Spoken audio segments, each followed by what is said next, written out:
Waalaikumsalam warahmatullahi wabarakatuh. Assalamualaikum warahmatullahi wabarakatuh. Oke, terima kasih. Anak sekalian dimanapun berada, seluruh umat yang dicintai, pada hari ini bersyukur kepada Allah Subhanahu Wa Taala 1945. Oke, ini adalah kompetensi dasar yang akan kita pelajari untuk hari ini. Yang pertama adalah kita bersyukur pada Tuhan Yang Maha Esa atas bentuk dan pokok pikiran pembukaan Undang-Undang Dasar Negara Republik Indonesia tahun 1945. Kemudian yang kedua, kita harus memahami ketentuan tentang bentuk dan kedaulatan Negara Republik Indonesia sesuai dengan pokok-pokok pikiran Undang-Undang Dasar Negara Republik Indonesia tahun 1945. Dan yang keempat adalah kita harus memaparkan tentang penerapan bentuk dan kedaulatan negara sesuai dengan pokok-pokok pikiran dalam pembukaan Undang-Undang Dasar Negara Republik Indonesia tahun 1945.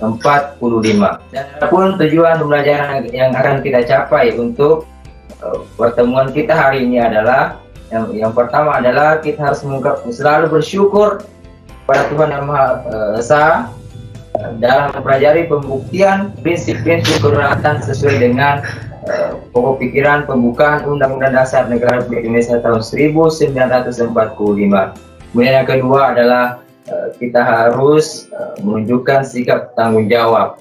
Kemudian yang ketiga, kita harus membuktikan prinsip-prinsip atau penerapan prinsip-prinsip kedaulatan sesuai dengan pembukaan Undang-Undang Dasar Negara Republik Indonesia tahun 1945. Anak sekalian,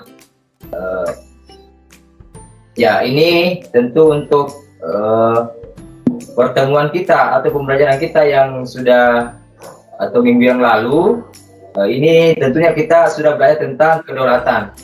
Dan saya ingin bertanya kepada anak sekalian, apa itu kedaulatan? Apa ada yang bisa menjawab apa itu kedaulatan? Apa ada yang bisa menjawab apa itu kedaulatan? Apakah ada yang bisa mendengarkan suara saya?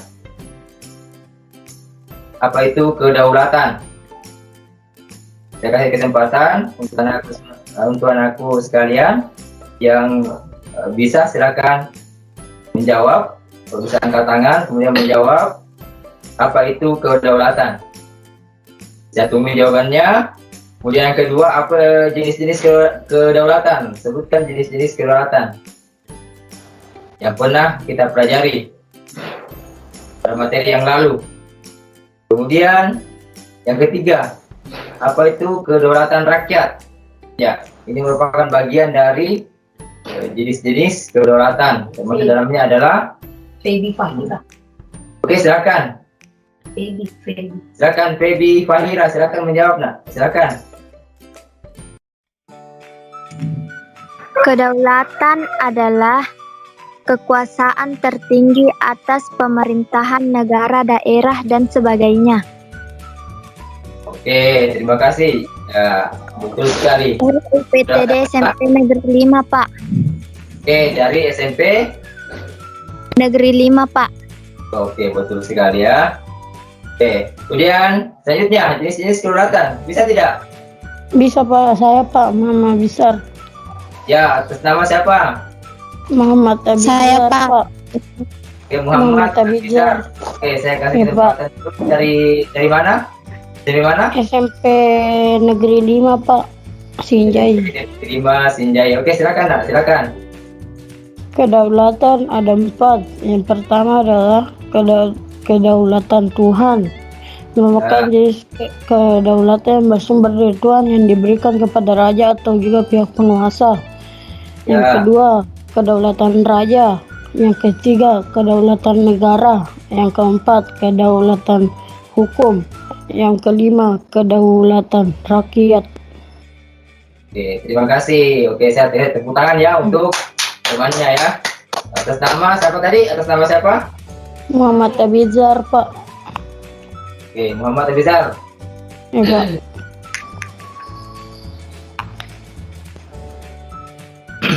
Oke, selanjutnya untuk pertanyaan selanjutnya adalah kedaulatan rakyat. Apa ada yang bisa menjawab? Kedaulatan rakyat. Kita kasih kesempatan lagi. Kedaulatan rakyat. Apa itu kedaulatan rakyat?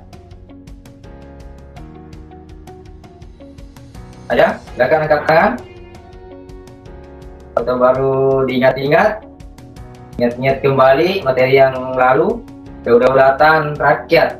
Apa itu kedaulatan rakyat? Oke, saya tunggu ya. Ada yang angkat tangan?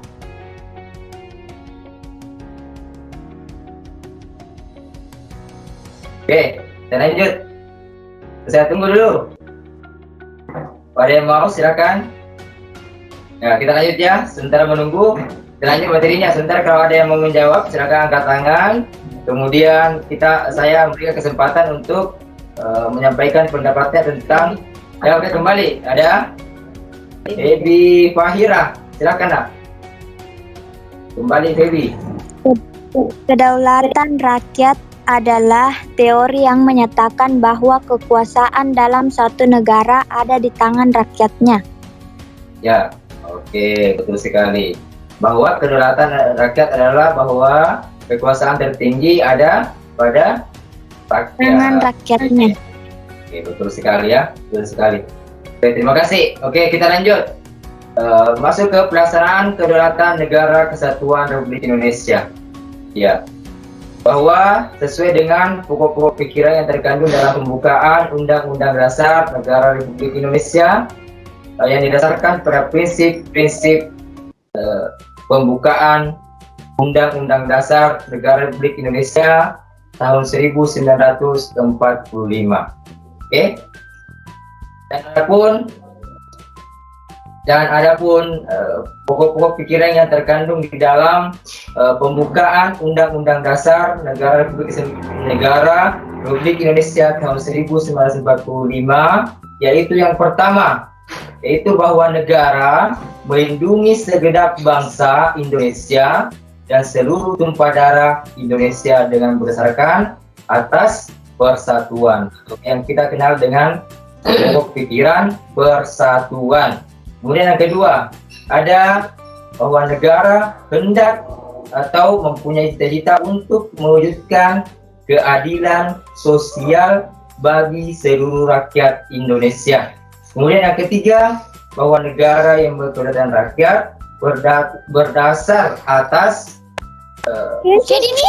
kerakyatan dan permusyawaratan perwakilan.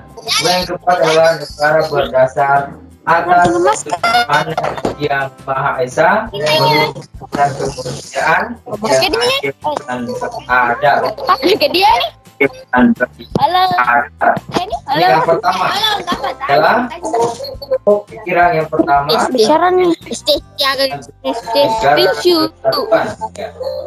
negara kesatuan negara yang tersusun tunggal, yaitu dalam negara tersebut hanya tidak terdapat negara atau hanya satu negara saja. Beda dengan negara Serikat, ya, yang sama dengan Amerika Serikat, ya. Di dalamnya terdapat beberapa negara. Kalau Indonesia hanya satu negara di dalamnya. Dalam negara kesatuan, pemerintah pusat memiliki kewenangan penuh dalam mengatur daerah-daerahnya, ya. Namun lepas daripada ada namanya istilah otonomi daerah. Walaupun pemerintah pusat memiliki kewenangan penuh dalam mengatur daerah-daerah, tetapi daerah diberikan hak untuk mengatur daerahnya. Dan di sini kewenangan daripada pemerintah pusat adalah memberikan pengawasan terhadap daerah-daerah tersebut, ya. Kemudian pemerintah pusat memiliki kewenangan penuh dalam menjalankan kedaulatan, baik itu kedaulatan ke dalam maupun kedaulatan ke luar, ya. Ini sementara saya mau perdalam lagi apa itu kedaulatan ke dalam dan apa itu kedaulatan ke luar. Apa anak yang bisa memberikan pendapatnya apa itu kedaulatan ke dalam dan apa itu kedaulatan keluar? Ada? Ada? Kalau ada silakan angkat tangan. Apa itu Apa, kedaulatan dalam dan kedaulatan keluar? Oke, kembali ke Ebi lagi dari SMP mana tadi? Silakan, Ebi. Kedaulatan ke dalam adalah kekuasaan tertinggi untuk mengatur kehidupan bernegara atau kekuasaan untuk mengatur pemerintahan sendiri tanpa campur tangan negara lain. Oke. Kedaulatan keluar.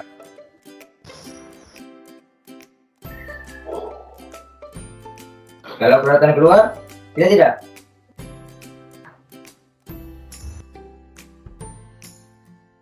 Ebi?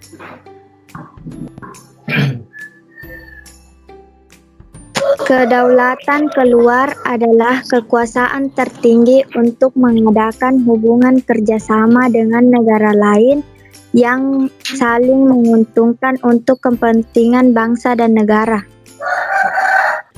Betul sekali. Saya jempol ya. Oke.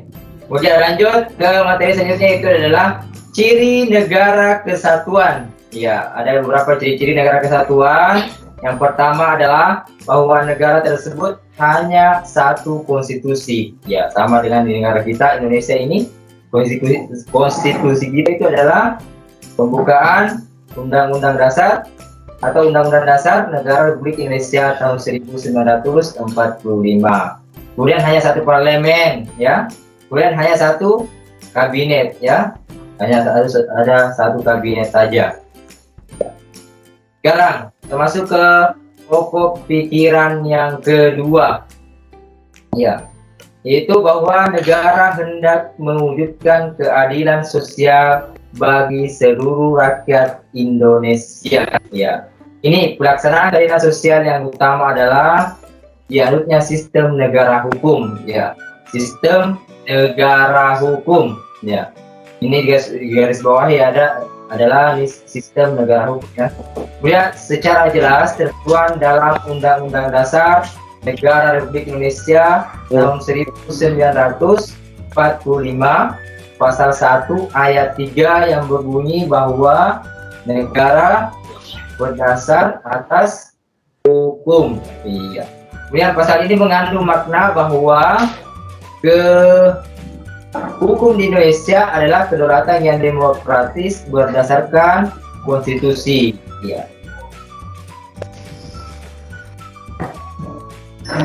Kemudian pokok pikiran yang masih ada materi selanjutnya adalah ini gambar, mungkin bisa dilihat di sana di layar monitor atau layar HP anak-anakku sekalian. Ada dua gambar yang saya tampilkan. Ini adalah gambar Dewi Keadilan, ya. Kemudian yang kedua adalah gambar persidangan. Nah, ada pertanyaan di sampingnya atau di atasnya, mengapa Dewi Keadilan matanya tertutup? Kenapa kira-kira? Silakan memberikan komentarnya, ya, sesuai dengan pendapatnya. Kenapa kira-kira Dewi Keadilan, lambang Dewi Keadilan ini matanya tertutup? Kemudian apa hubungan antara mata tertutup dengan hukum dan keadilan? Ya, ada beberapa pertanyaan di sini. Saya harap anakku bisa menjawab, ya. Selain Baby kalau bisa, ya, yang lain juga. Di seluruh Kabupaten Sejaya sempat bergabung di pembelajaran PPKN hari ini. Oke, silakan. Ada yang bisa tidak memberikan pendapatnya tentang beberapa pertanyaan yang saya tampilkan di layar ini, ya. Mengapa Dewi Keadilan membawa timbangan? Ya, apa hubungan timbangan dengan hukum dan keadilan? Kemudian yang bagian bawah, mengapa Dewi Keadilan membawa pedang bermata dua? Apa hubungannya dengan hukum dan keadilan? Ada yang bisa? Saya kasih waktu 2 menit. Menjawab satu pertanyaan saja kalau bisa, satu orang. Ada yang angkat tangan? Saya Pak, Febi Fahira. Oke. Siapa? Atas nama siapa? Atas nama siapa? Atas nama siapa, nak? Febi Fahira Pak, dari SMP 5. Yang mana mau dijawab lagi? Pedang bermata dua yang menyimbolkan kekuatan, pertimbangan, dan keadilan. Oke, sekali. Pedang bermata dua. Apa tadi? Bisa diulang? Pedang bermata dua yang menyimbolkan kekuatan, pertimbangan, dan keadilan. Kekuatan, pertimbangan, dan keadilan. Iya, kenapa bermata dua? Iya, baru saya jawabannya tadi saya tambahkan sedikit bahwa pedang bermata dua itu artinya tidak tumpul ke atas, ya. Artinya ke bawah dan ke atas sama saja, ya. Antara penguasa dengan rakyat itu kalau hukum yang berbicara artinya sama saja, ya. Itu artinya tidak tajam ke bawah, tapi tumpul ke atas. Ini dua-duanya tajam, iya. Oke, yang pertanyaan yang kedua.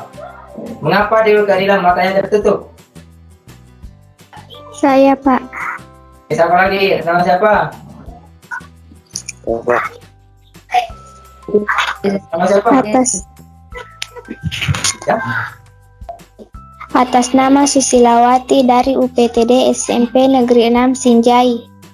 Oke, SMP Negeri 6 Sinjai. Silakan, yang mana mau dijawab? Mengapa Dewi Keadilan matanya tertutup?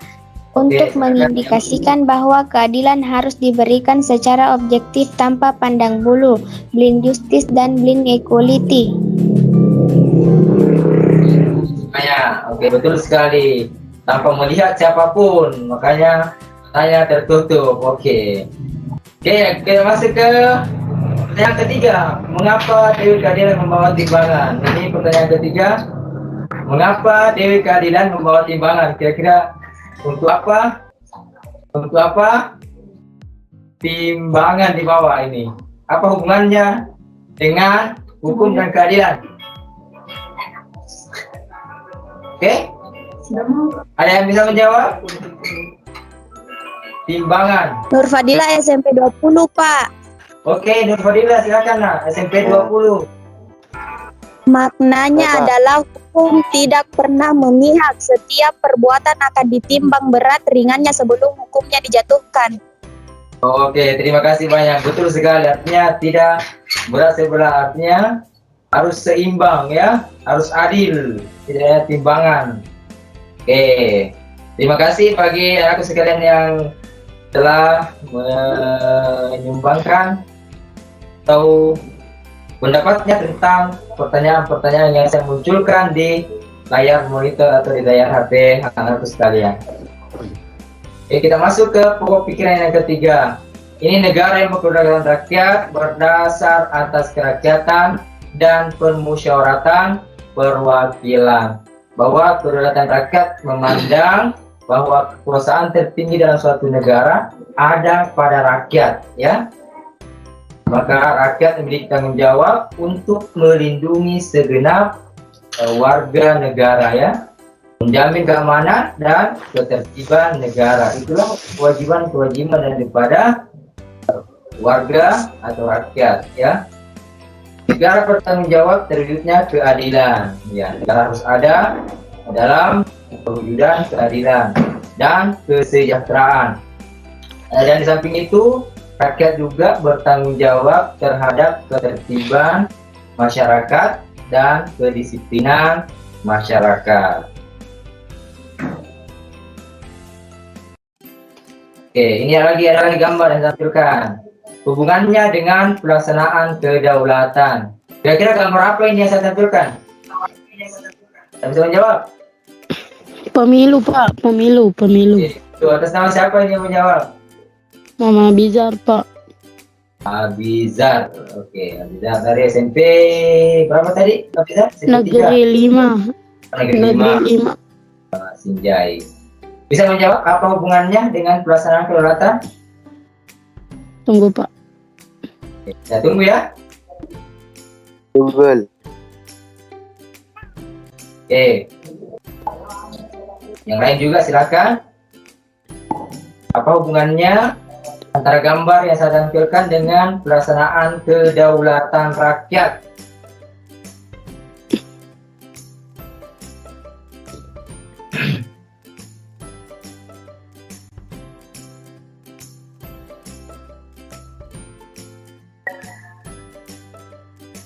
Oke, bisa tidak? Tidak. Tidak.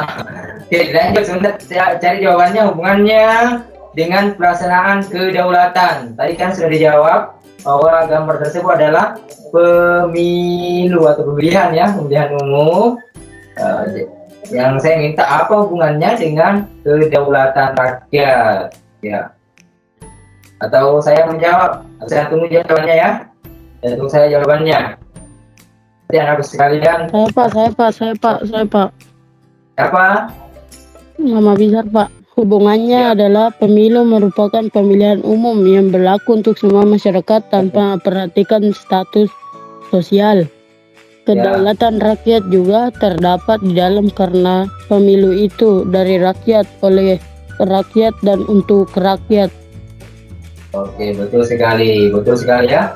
Oh, disitulah mulai munculnya namanya kedaulatan rakyat, berawal daripada pemilihan ya, dari rakyat, oleh rakyat dan untuk rakyat. Karena melalui pemilihan umum rakyat tidak terwakili, rakyat berhak atas suaranya bahwa ini adalah pemimpin yang saya pilih, ya, yang akan mewakili saya misalnya di DPR, bahwa kalau DPR itu adalah merupakan suatu jelmaan daripada rakyat, ya.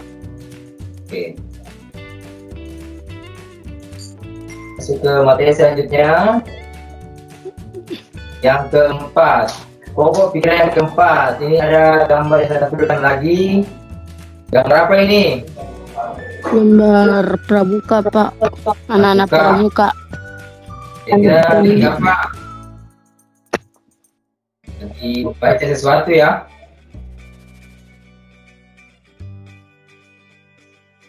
Oke. Ini merupakan pokok pikiran yang keempat yang berkaitan dengan ketuhanan yang Maha Esa yang berdasar atas kemanusiaan yang adil dan beradab. Negara berdasar atas ketuhanan yang Maha Esa menurut dasar kemanusiaan yang adil. Tadi itu yang saya tampilkan adalah gambar pembacaan doa, ya. Pengakuan sila pertama ketuhanan yang Maha Esa tidak dapat dipisah-pisahkan dengan agama, ya, dengan agama apapun itu pasti berketuhanan, ya. Agama dan kepercayaan terhadap Tuhan yang Maha Esa adalah salah satu tiang pokok beri kehidupan manusia dan bagi bangsa Indonesia, adalah juga sebagai sendi beri kehidupan negara. Setiap orang wajib mempunyai keyakinan atau beragama, ya. Dasar ketuhanan juga terdapat pada pasal 29 ayat 1, yaitu yang berbunyi negara berdasar atas ketuhanan yang Maha Esa. Harus berketuhanan. Negara berdasar atas ketuhanan, ya. Nih, dan sebagai kesimpulan untuk pelajaran kita untuk kali ini adalah bahwa praktik kedaulatan rakyat sebagaimana telah diatur dalam Undang-Undang Dasar tahun 1945 harus sejalan dengan isi dan pokok-pokok pikiran dalam pembukaan Undang-Undang Dasar Negara Republik Indonesia tahun 1945. Dan yang pertama adalah melindungi segenap bangsa Indonesia dan seluruh tumpah darah Indonesia dengan berdasar atas persatuan. Kemudian yang kedua, negara hendak mewujudkan keadilan sosial bagi seluruh rakyat Indonesia. Kemudian yang ketiga, negara yang berkedaulatan rakyat berdasar atas kerakyatan dan permusyawaratan perwakilan. Kemudian yang ada pokok pikiran yang keempat, bahwa negara berdasar atas ketuhanan yang Maha Esa menurut dasar kemanusiaan. Oke, sebagai evaluasi, mungkin bisa tampil di sana di layar HP-nya. Ini adalah soal negara Indonesia adalah negara dengan bentuk pilihannya ada A, negara kesatuan, B, negara kerajaan, C, negara serikat, dan D, negara persatuan.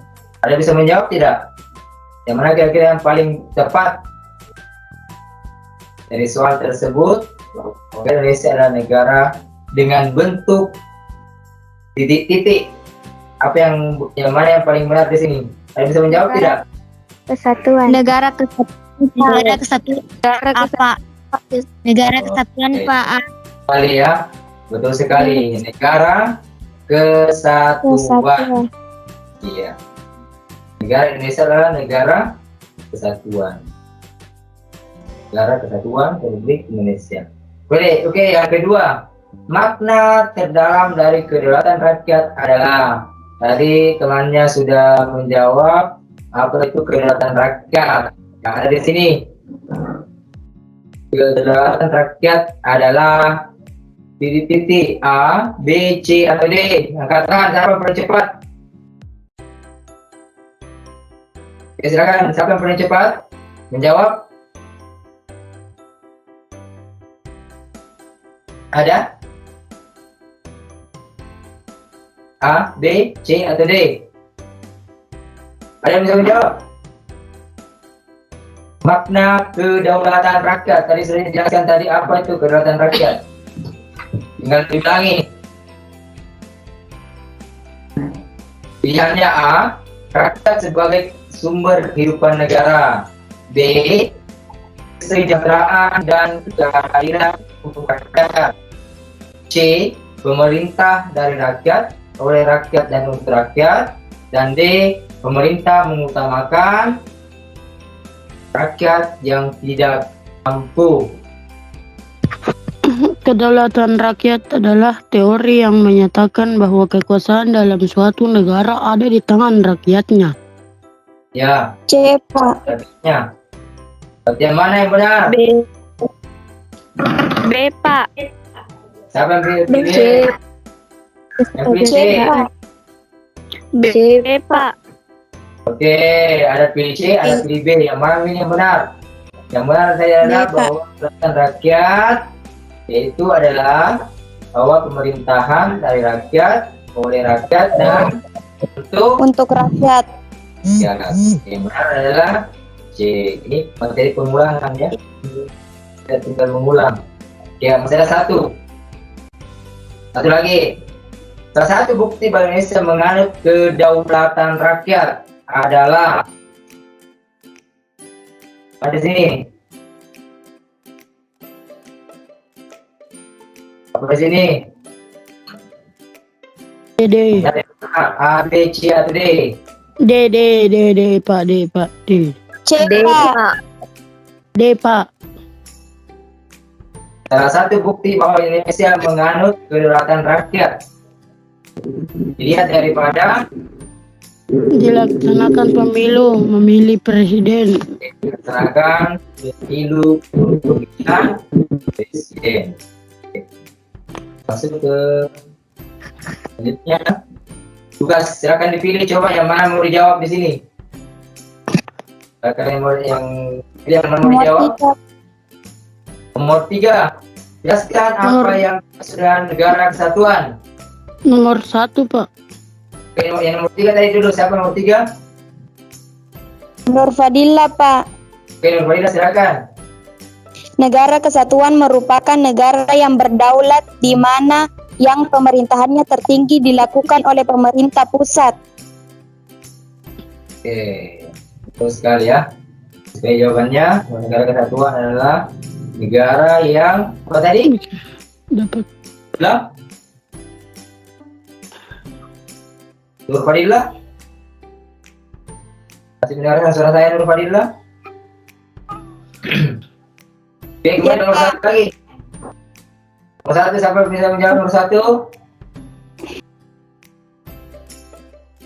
bagaimana Anda dapat membuktikan atau harus kalian membuktikan bahwa negara Indonesia adalah negara hukum?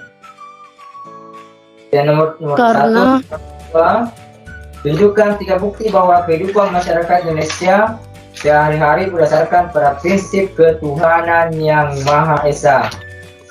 Berketuhanan, bahwa dalam kehidupan sehari-hari ada pelaksanaan ketuhanan yang Maha Esa. Ada yang bisa menjawab?